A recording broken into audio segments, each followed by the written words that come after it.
Hola, Altubers. Hoy toca hacer un recuerdo a esas estrellas que nacieron hace 100 años, a una en concreto.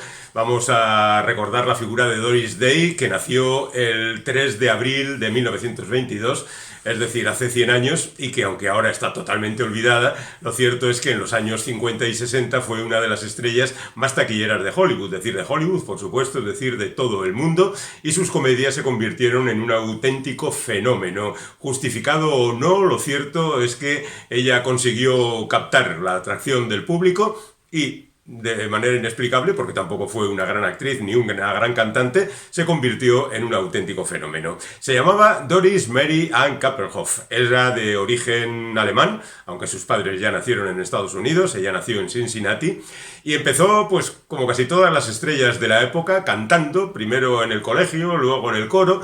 Más tarde alguien la descubrió y dijo: tú tienes posibilidades. Empezó a grabar discos a muy temprana edad y la verdad es que tiene una buena colección de discos a lo largo de su historia y bastantes premios y algunos Oscar y también algunos superventas en su momento.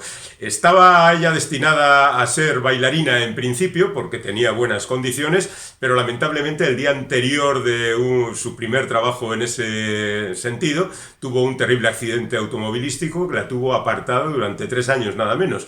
Esto quizá habría hecho reconsiderar su carrera a cualquier persona, pero ella, después de esos 3 años de vacío, decidió volver de nuevo. Ya no podía bailar, pero decidió seguir cantando y poco a poco se fue metiendo en el mundo del espectáculo. En el año 1948 rodó su primera película, con un papel importante, aunque no protagónico, en un film titulado Romanza en alta mar, dirigida por Michael Curtiz, el de Casablanca, etcétera, etcétera. Pero lo importante es que en la parte musical y de baile y, digamos, artística, estaba Busby Berkeley y como protagonista estaba Jack Carson. Jack Carson repetiría con ella en multitud de ocasiones y Michael Curtiz también la dirigió en alguna película más. Pero la Warner hizo rápidamente un equipo donde los directores se repetían. Uno sería Roy Del Ruth, otro sería David Butler, y sin demasiada personalidad, haciendo simplemente lo que la productora quería, e hizo una serie de películas fácilmente olvidables, pues porque ¿qué le vamos a hacer? Así es la vida. En el 49 Mi sueño eres tú, en el 50 El amor no puede esperar. Ese mismo año, sin embargo, y también dirigida por Michael Curtiz, hace una curiosa película dramática con Kirk Douglas como protagonista y Lauren Bacall como tercera en discordia.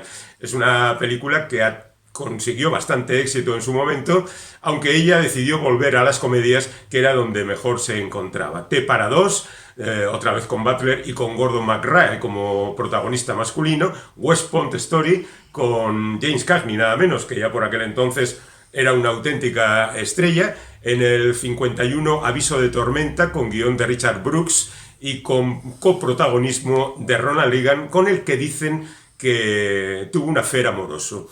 La verdad es que resulta difícil pensarlo porque esta mujer siempre ha demostrado una separación larga de cualquier aspecto relacionado con la sexualidad. Ella siempre se mostró como una novia virginal en sus películas, en las que la tensión sexual no resuelta era siempre el motor de la acción. Pero bueno, aceptemos esta historia. Luego, otras películas como A la luz de la luna, otra vez con Gordon McRae, otra vez con Michael Curtiz, Te veré en mis sueños. Por aquel entonces ya se casa con su tercer marido. Primero se casó con un músico que duró muy poco su matrimonio, después con otro músico que no duró mucho y después con un agente, Harry Mencher, que hizo mucho por ella y hizo mucho malo por ella. Nos explicamos. Él es el que propició el camino hacia el éxito de sus primeras películas, pero después, cuando murió en el año 68, Doris Day descubrió que la había dejado en la más absoluta de las ruinas, e incluso no solo eso, sino que le había firmado un contrato para una serie televisiva de 5 años que ya cumplió profesionalmente, como debe ser, pero que no le gustó absolutamente nada. Prácticamente nada de lo que hizo le gustó a esta mujer. Cada vez que ella decía que una cosa no iba a funcionar, funcionaba. Y cuando ella se entusiasmaba con un proyecto, acababa en el desastre. Bueno, el bueno de Harry Mencher adoptó a su hijo, al hijo que había tenido con su primer matrimonio, que fue el único hijo que tendría Doris Day y que también se vio envuelto en algunas circunstancias particularmente difíciles. Ya llegaremos a esto. Pero bueno, ya estamos a principios de los años 50 y a partir de ahí pues aparecen películas como Abril en París, como Operación Matrimonio, como Doris Day en el Oeste, donde interpreta a Calamity Jane, y que es una comedia, a pesar de ser un western también, donde ella, una de sus canciones, consigue el Oscar. No será la única. Ella estaba encantada con esta canción y no le gustaba nada el Qué será será, que será la película que la llevaría al éxito un par de años más tarde. Pero bueno, esto que las estrellas tienen, que no siempre aciertan en sus pretensiones. Luego tendremos películas como Lucky Me o Siempre tú y yo, dirigida por Gordon Douglas, nada menos, un gran cineasta que no repitió con ella, y con coprotagonismo de Frank Sinatra. Después Quiéreme o déjame, de Charles Vidor, otro cineasta de fuste, con James Cagney de nuevo como protagonista. Y después se encuentra con el maestro Alfred Hitchcock para aquella película del año 56 titulada El hombre que sabía demasiado, y que era un remake de una vieja película del propio Alfred Hitchcock, con James Stewart como protagonista, una de las 3 películas que hizo con James Stewart y sin duda la peor, porque las otras son La ventana indiscreta y Vértigo, pero que le permitió a Doris Day entrar en la liga mayor del cine. Y no solo eso, sino volver a tener el éxito musical con Qué será será, que al final es la canción que ha quedado para la historia de todas las interpretadas por ella. Bueno, ella, esta y Day After Day, que es de donde sale su apellido artístico. Alguien se lo propuso, aunque a ella no le gustaba porque le parecía nombre de corista, Doris Day, y ella no estaba por la labor, pero bueno, al final lo aceptó. Y en definitiva, que el hombre que sabía demasiado, pues fue el espaldarazo definitivo.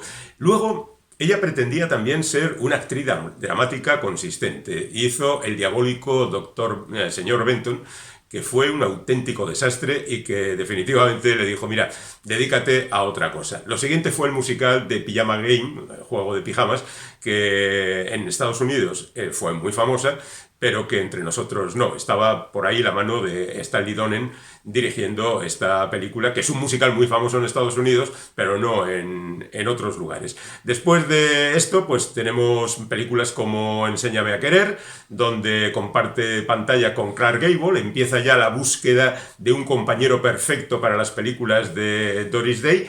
Después de eso nos encontramos con Richard Widmark en Mi marido se divierte, que es una película donde por primera vez es nominada al Globo de Oro, lo cual la confirma en que la comedia es definitivamente el sitio por el que tiene que circular.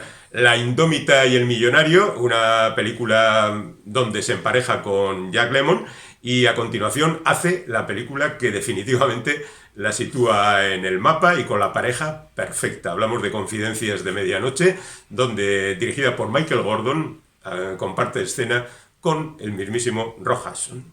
La verdad es que Rock Hudson en 1959 es ya una superestrella. Había protagonizado películas como Gigante y se había convertido en uno de los actores más taquilleros de ese momento. También es cierto que era un actor razonablemente limitado y que andaba buscando una salida a sus inquietudes. Entonces coincidió con Doris Day en esta película, en Confidencias de medianoche, y la verdad es que ellos dos, junto con un tercero en discordia, que es Tony Randall, uno de esos secundarios que siempre roban las escenas más divertidas a los protagonistas, se convirtieron en algo verdaderamente asombroso. Pero bueno, por aquel entonces no estaba de moda el repetir las fórmulas insistentemente y se siguió buscando a alguien que encajara más o menos con Doris Day en la pantalla, y así su siguiente pareja fue, por ejemplo, David Niven en la película No os comáis las margaritas. La verdad es que la película tuvo también éxito, pero no tanto como la película que había protagonizado con Rock Hudson. Bueno, pues a pesar del fracaso anterior del señor Benton aquel, Doris Day insistió todavía en hacer un drama policíaco, en este caso un tanto extraño, rodado en Londres y titulado Un grito en la niebla, y que fue pues un razonable fracaso teniendo en cuenta las expectativas que se ponen siempre en la taquilla de una película con una estrella destacada. Bueno, después de esto, ¿qué es lo que podía hacer? Pues volver de nuevo a lo normal y protagonizar otra película con Rojason. Así que rápidamente montaron el tinglado para que la cosa funcionara bien. Llamaron a Tony Randall, hicieron Pijama para dos, que fue, si cabe, todavía un éxito mayor que Confidencias de Medianoche. Y seguramente la mejor de las 3 películas en las que trabajaron juntos. Después cambiaron otra vez de galán y en Suave como el bisón fue Cary Grant el tipo que acompañó a Doris Day, que evidentemente tenía muchas más facilidades para interpretar comedias, pero se echaba en falta Rojason, esas cosas curiosas que ocurren en el mundo del cine. Luego protagonizó una película un poco absurda titulada Jumbo, la sensación del circo. Pues por aquel entonces se llevaban todavía, ya habían pasado 10 años del mayor espectáculo del mundo, pero solo 2 del gran circo. El circo todavía era un espectáculo que funcionaba cinematográficamente. El coprotagonista era Stephen Boyd, que había sido el Mesala de Ben-Hur y que era un actor famoso por aquel entonces, hoy totalmente olvidado. Después de eso tuvo su primera oportunidad de trabajar con James Garner, que también era un actor al alza en aquel entonces y que conseguiría fama después de sus películas con Doris Day, y que protagonizaron juntos una pequeña aventura. Como la cosa funcionó razonablemente, rápidamente le llamaron para protagonizar una segunda película y además llamaron a Michael Gordon, el director, que había hecho Confidencias de Medianoche, para ver si la cosa funcionaba definitivamente. Bueno, pues no acabó de funcionar y definitivamente tuvieron que volver a la vieja fórmula. Llamaron otra vez a Tony Randall, a Rojason, montaron una tercera película que se titula No me mandes flores. La película no tuvo el éxito de las anteriores y parecía que la carrera de Doris Day se iba deshilachando de manera bastante consistente. Ya había alcanzado los mayores éxitos de su carrera. A continuación trabajó con Rod Taylor en Por favor no molesten. Rod Taylor acababa de protagonizar Los pájaros y era una de las estrellas de por aquel entonces. Y a continuación se encontraron con una película, Una rubia sospechosa. En este caso lo más llamativo es que el director era Frank Taslim. Frank Taslim fue casi el creador de la imagen de Jerry Lewis, el hombre que le enseñó todo, que le dio tono a su comedia, a su forma de hacer comedia, y del que Jerry Lewis aprendió todo como director. Luego decidió dirigirse a sí mismo y dejó un tanto al lado a Frank Taslim, pero Frank Taslim era un director valioso. El hecho de que la película no acabara de funcionar no quiere decir nada, porque el propio Frank Taslim después, curiosamente, con el material de la película y material del rodaje, hizo un corto muy representativo sobre esta película y sobre los manejos que tenían lugar dentro de las productoras de Hollywood. No era un corto excesivamente crítico, no era muy puntilloso, pero era un corto que, leído entre líneas, podía dar idea de cómo se manejaba el mundo del cine por aquel entonces. Frank Taslim, no obstante, volvió a repetir con Doris Day. Incluso le hicieron una película buscando una nueva fórmula que relacionara la comedia con un aspecto un poco más dramático, un poco más profundo, y pusieron de compañero de reparto a Richard Harris, que era un señor muy intenso, como seguramente recordarán nuestros espectadores, y que hicieron un trabajo lamentable los dos, porque en ningún momento se encontraron en la pantalla y Taslim no pudo hacer nada por sacar adelante aquel proyecto.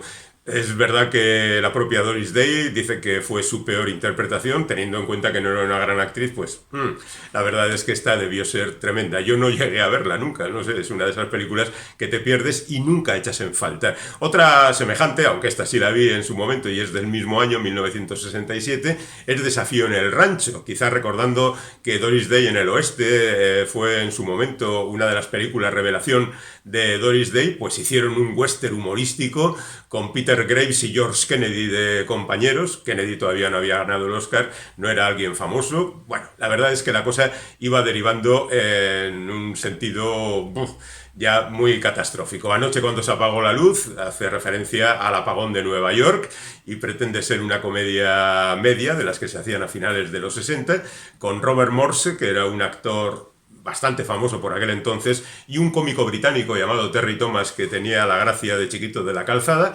Y bueno, pues la verdad es que tampoco pasó nada con la película. Hizo una última película, El novio de mamá, en el año 68, de Howard Morris, y se acabó la historia. Pero de alguna manera la historia continúa, porque ya decimos que en el año 68 murió su marido, Harry Melchor, y descubrió Doris Day que estaba arruinada y que además le había dejado un contrato firmado para rodar una serie de televisiva que en su momento fue un éxito. Entre 1968 y 1973, fijaos, se retiró con 51 años y la verdad es que le sentó todo muy mal. Se enfadó, era una mujer permanentemente enfadada con el mundo, pero cumplió profesionalmente con los contratos firmados. En el año 68 le ofrecieron hacer el papel de Mrs. Robinson en El Graduado, cosa que escandalizó a Doris Day porque le parecía el papel más injustificable y el más insultante para su imagen. Un papel que luego haría Anne Bancroft, con gran éxito, por cierto, y con gran éxito para la película. Y al mismo tiempo se produce un hecho verdaderamente dramático, y es que el hijo de Doris Day, que no de Martin Melchor, es productor musical. De hecho, produjo bastantes discos de su madre. Y vivía en una casa en la que recibió en cierta ocasión a Charles Manson, porque este quería ser cantante, quería ser cantautor. No le gustó lo que escuchó, le hizo unas pruebas y lo despidió. Después él cambió de casa y en esa casa fue a vivir Roman Polanski y Sharon Tate. Y es evidentemente la casa en la que en aquel año 68 se produjo la tremenda matanza de Sharon Tate y los invitados a aquella casa, seguramente porque Charles Manson lo que quería era vengarse de Terry Melcher, el productor que no le había aceptado su forma de cantar y su forma de entender la música. Es una explicación porque no está demostrado, pero en cualquier caso es una explicación bastante plausible. Bueno, se juntan demasiadas cosas en la historia de Doris Day y ella decide terminar ahí, cumplir su trabajo con la televisión, 128 episodios, un gran éxito, el tema que será sonando a tope. Podríamos decir que el número de discos grabados por esta mujer son 29, que tuvo una vida repleta de grandes satisfacciones económicas, no tanto artísticas, y que desde el año 51 hasta que murió con 97 años, o sea, prácticamente anteayer, se ha dedicado a la reivindicación de los animales, a obras sociales y demás, porque Terry Melchor, su hijo, también murió con 60 años, es decir, que su único hijo murió antes que ella. Y esa es otra de las tragedias que han puntuado una carrera repleta de ellas. Se cumplen 100 años del nacimiento de Doris Day, hoy la hemos recordado. No sé, si tenéis alguna película por ahí suya, podéis ver pues algunas de las comedias con Rock Hudson o El hombre que sabía demasiado, por poner algunas muy representativas.